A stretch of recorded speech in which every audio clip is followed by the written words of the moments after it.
Reisi'nin ölümü Hamene'in oğlunu dini liderlik adaylığında zirveye taşıdı. Reisi'nin ölümünden sonra veraset konusunda spekülasyon Ayetullah'ın oğluna döndü. Reisi'nin ölümünden sonra İranlılar liderin oğlunu işaret etti.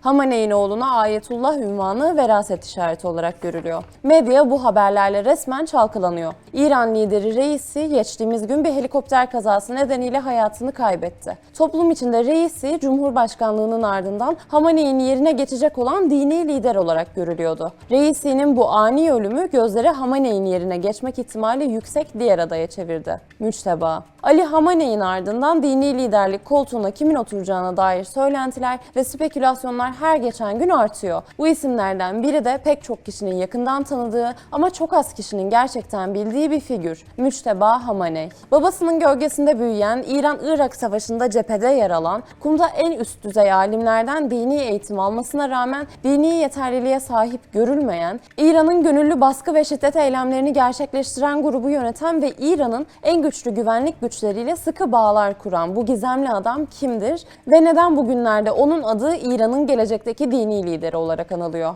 Hepsini bu videoda anlatacağım. Videoya artık başlamadan önce bu videoyu sizin seyrinize sunabilmek için kısa sürede yerli yabancı birçok dilde kaynak taradım ve çalışmamı hazırladım. Eğer emeğimize teşekkür etmek isterseniz kanalımıza abone olabilirsiniz. Videolar hakkındaki güzel yorumlarınız için şimdiden çok teşekkür ediyorum. Daha fazlasını ve daha iyisini yapabilmemiz için abone olmanıza ihtiyacımız var. Abone olduysanız videomuza geçebiliriz. Müçteba Hamenei 1969'da Meşhed'de doğdu ve genç yaşta savaşın acımasız yüzüyle tanıştı. Henüz 17 yaşında İran-Irak Savaşı'na katıldı, cephede savaştı ve sonrasında babasının etkisiyle İran'ın siyasi ve askeri sahnesinde önemli bir yer edindi. Peki onu diğerlerinden farklı kılan neydi? Müçteba sadece Ali Hamenei'nin oğlu olmakla kalmadı, aynı zamanda İran'ın en güçlü kurumlarıyla olan ilişkilerini de ustaca kullandı. 2009 seçimlerinde protestoları bastırmak için Basic milislerini yönlendiren kişi olarak bilinen Müçteba, uluslararası arenada da dikkatleri üzerine çekti. Ancak Müçteba'nın hikayesi sadece güç ve etkiden ibaret değil. Kumda aldığı dini eğitim, babasının yanında kazandığı tecrübeler ve İran'ın karmaşık siyasi yapısında oynadığı roller onu hem merak edilen hem de tartışılan bir figür haline getiriyor. Babasının olası halefi olarak anılan Müçteba gerçekten bu koltuğa oturabilecek mi? Halkın tepkileri, dini liderlik için gereken nitelikler ve devrim muhafızlarının desteği bu hikayenin sadece birkaç parçası. Gelin Müçteba Hamenei'nin hayatına daha yakından bakalım. Onu bu kadar önemli kılan nedir ve İran'ın geleceği için neden bu kadar kritik bir isim? Bu videoda Müçteba Hamenei'nin bilinmeyen yönlerini, onun yükselişini ve gelecekteki olası rolünü birlikte keşfedeceğiz. Hazırsanız İran'ın en gizemli ve tartışmalı figürlerden birinin hikayesini anlatmaya başlıyorum.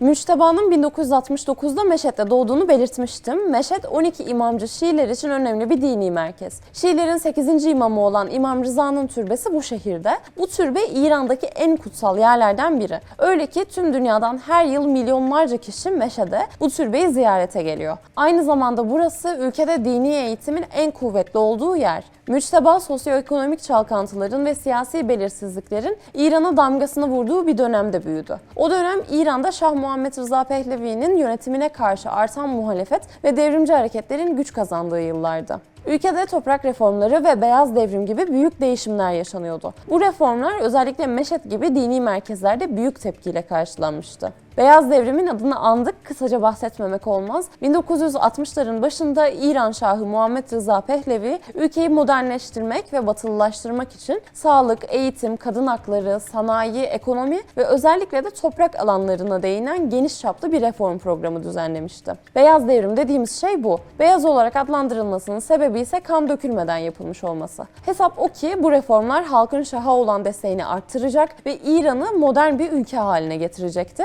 Özellikle toprak reformu Şah'ın devrilmesindeki sebeplerden bence en önemlisiydi. Şah Pehlevi'nin devrilmesini Reisi'nin profilinde anlattım. Bilmeyenler buraya ekleyeceğimiz karttan izleyebilirler. Konuya dönecek olursak tabii ki modernleşme istemeyenler de vardı İran'da. Ama toprak reformu küçük ama önemli kitleleri sinirlendirmişti. Toprak reformu ne diyeceksiniz? Hemen kısaca onu da anlatayım. Beyaz devrim sürecinde büyük toprak sahiplerinin arazileri kamulaştırılarak küçük çiftçilere dağıtıldı. Amaç köylülerin ekonomik durumunu iyileştirmek ve kırsal bölgelerdeki sosyal adaletsizliği azaltmaktı. Toprak reformu geleneksel toprak sahipleri ve dini liderler arasında büyük bir hoşnutsuzluk yarattı. Şahın otoriter yönetim tarzı ve reformların hızla uygulanması da bunun tuzu biberi oldu. Beyaz Devrim'e öfkelenen adını duyduğumuz bir isim daha vardı. İran'ın şu anki dini lideri Ali Hamenei. Müçteba'nın babası Ali Hamenei de o zamanlar genç ve ateşli bir devrimciydi. Şah rejimine karşı çıkan ve halkın desteğini kazanmaya çalışan bir lider olarak öne çıkıyordu. Ali Hamenei 6 kez tutuklanmış, defalarca hapsedilmişti. Bu tutuklamalar onun devrimci kimliğini pekiştirdi ve halk arasında popüler bir figür haline getirdi. Müçteba böyle bir ortamda babasının kararlı duruşunu görerek büyüdü. 1979'da İslam devrimi gerçekleştiğinde Ali Hamenei rejimin önemli isimlerinden biri olarak hızla yükseldi. Aile devrim sonrası Tahran'a taşındı ve Müçteba burada rejim elitlerinin çocuklarının eğitim gördüğü Alevi Lisesi'nde okumaya başladı. Eğitim aldığı bu okul onu sadece akademik anlamda değil, aynı zamanda siyasi ve dini anlamda da şekillendirdi. Alevi Lisesi'nin diğer mezunları arasında eski Dışişleri Bakanları Ali Ekber Velayati ve Javad Zarif'in yanı sıra eski Parlamento Başkanı Gholam Ali Haddad Adel de yer alıyor. Bu okuldan 1987'de mezun oldu. Müçteba doğduğu andan itibaren İran'ın değişen siyasi manzarasına şahit oluyordu. Babasının devrimci mücadelesi onun hayatına ve kariyerine derinlemesine işledi. Ali Hamenei'nin devrimci liderlikten dini liderliğe yükselişi Müçteba'nın da kendi yolculuğunda önemli bir etken oldu. Müçteba genç yaşta İran-Irak Savaşı'na katılarak sadece bir liderin oğlu olmasının ötesine geçti ve kendi adını da bu savaş içinde duyurdu. Bu dönemde yaşananlar Müçteba Hamenei'nin karakterini ve gelecekteki rolünü belirlemede kritik bir yol oynadı. Size biraz hayatını anlatayım. Müçteba 1987'de henüz 17 yaşındayken İran-Irak Savaşı'na katıldı. O cephedeyken babası henüz dini lider rolüne yükselmemişti ama Müçteba için bu süreç bir dönüm noktası oldu. İran-Irak Savaşı'nda gelecekte İran güvenlik servislerinin önde gelen isimleri olacak kişilerle yakın ilişkiler kurdu. Bu ilişkiler onun İran'ın güvenlik ve istihbarat ağında nasıl güçlü bir figür haline geldiğini anlamamıza yardımcı oluyor. İşte Müçteba ortaokulu bitirdikten sonra devrim muhafızlarına katıldı ve İran-Irak Savaşı'nın sonunda görev yaptı. Bu savaş İran'ı çok zor duruma sokmuştu. Savaş bittiğinde babasının siyasi konumu büyük ölçüde değişmişti. Müçteba ise karar vermişti. Din adamı olacaktı. 1999'da bunun için Kum'a gitti. Dünya çapında tanınmış Kum İlahiyat Okulu'nda dini eğitim aldı. İran'da ilahiyat okuyanlar aynı zamanda da hukuk okumuş oluyorlar. İran şeriatla yönetildiği için. Buradaki hocaların çoğu İran'ın ünlü din alimleriydi. Önce onlardan eğitim aldı, yanlarında çalıştı. Sonra okulda eğitim vermeye başladı. Kum'da aldığı dini eğitim ve burada verdiği dersler dini bir figür olarak da önemini arttırsa da dini liderlik için gereken teolojik statüye sahip olup olmadığı hala tartışma konusu. Guardian onun din adamı kıyafetleri giyse de dini liderliğe yükselecek hiçbir teolojik statüye sahip olmadığını belirtiyor. New York Times ise Müçteba'nın dini ve siyasi itibarı Ali Hamenei'nin bir gün oğlunu halefi olarak ilan etmesi için hala yeterli olmayabilir diyor. Kamuoyunun dikkatini ilk çektiğinde takvimler 2005 seçimlerinden sonrasını gösteriyordu. Bu seçimlerde Müçteba Ahmedinejad'ı desteklemişti. Mahmut Ahmedinejad henüz tanınmamış bir muhafazakardı ve rakipleri çok güçlüydü. Burada Müçteba'nın seçime hile karıştırdığı söylentisi ortaya çıktı. Ahmedinejad'ın reformcu rakibi Müçteba Hamenei'nin sonucu Ahmedinejad'ın lehine etkilemek için bağlantılarından yararlandığını iddia etti. Seçimi de Ahmedinejad kazandı bu arada. Sonra 2019 seçimleri geldi. Ahmedinejad ekonomik sorunları çözememiş, üstüne de İran'ın uluslararası duruşuna zarar veren provokatif tavırlar sergilemişti. Buna rağmen beklentinin çok üstünde oy aldı. İran'da gösteriler patlak verdi, insanlar sokağa döküldü. Çünkü bu sonuç mümkün değildi. Muhafızlar Konseyi olaya el koydu ve milyonlarca tabiri caizse çalıntı oy buldu. Ancak bu oyların düşürmesinin sonucu etkileyecek kadar önemli olmadığını söyledi ve olay kapandı. Burada kamuoyunun en çok tepkisini çeken kişi Müçteba Hamene'ydi. Çünkü sadece hile yoktu. Müçteba'nın gösterilerde Basij milislerini yönlendirdiği ve protestoları bastırdığı iddiaları gündeme geldi. İran İslam Devrim Muhafızları Ordusu'na bağlı bir gönüllü milis gücü olan Basij milisleri devrimi korumak, iç güvenliği sağlamak ve gerektiğinde dış tehditlere karşı savunma yapmak için şiddet araçlarına başvuran bir güç. Protestolarda veya muhaliflere karşı yaklaşımı çok serttir. İşte Müçteba'nın bu milisleri yönlendirdiği konuşuluyor. İnsan hakları ihlalleriyle suçlanan bu milis gücü Müçteba'nın adını hem içeride hem de dışarıda tartışmalı bir hale getirdi. Ayrıca Mahmut Ahmedinejad, Müçteba Hamene'yi devlet hazinesinden zimmete para geçirmekle suçladı. Yine o tarihlerde Birleşik Krallık hükümeti Müçteba'ya ait olduğu söylenen yaklaşık 1,6 milyar dolar değerindeki bir banka hesabını dondurmuştu.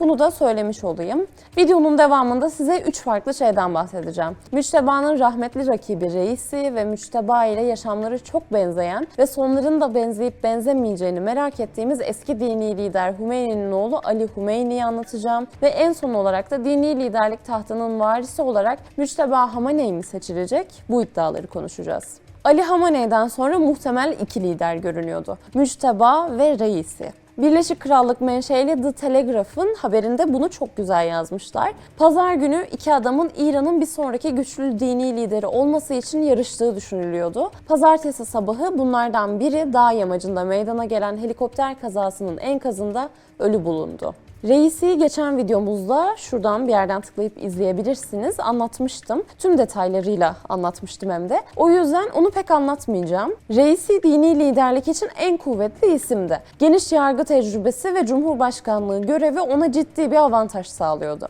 Müçteba'nın dini muhafızları ve dini çevrelerdeki güçlü desteği Reisi'ye zorlayabilirdi. Ancak tabii ki artık bu önemsiz. Bir de çok benzettiğimiz bir isim var Müçteba'ya. Dinleyince İran'ın siyasi sahnesinde tarih tekerrür mü edecek diyeceksiniz. 1989'da yaşananlar bugün yeniden mi canlanıyor? Ahmet Hümeyni ve Müçteba Hamenei'nin hikayeleri arasında ürpertici benzerlikler var. 2 hırslı oğul, 2 güçlü baba ve bir son.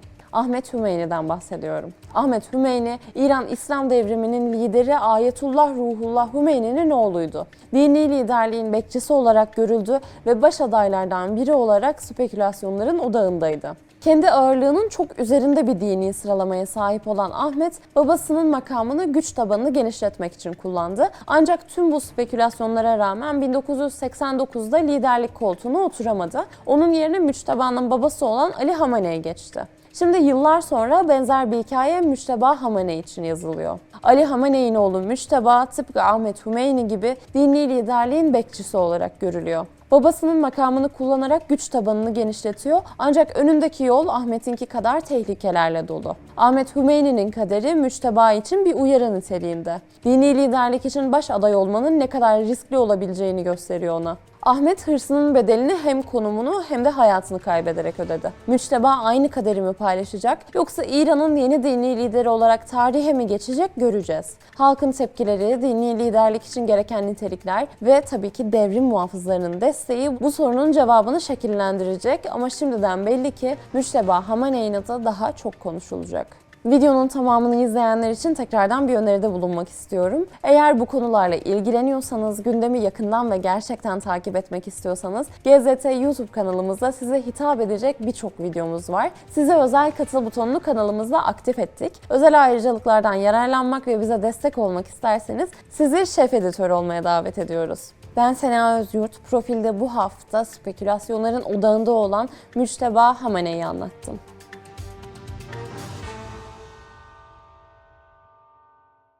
Reisi'nin ölümü Hamenei'nin oğlunu dini liderlik adaylığında zirveye taşıdı. Reisi'nin ölümünden sonra veraset konusunda spekülasyon Ayetullah'ın oğluna döndü.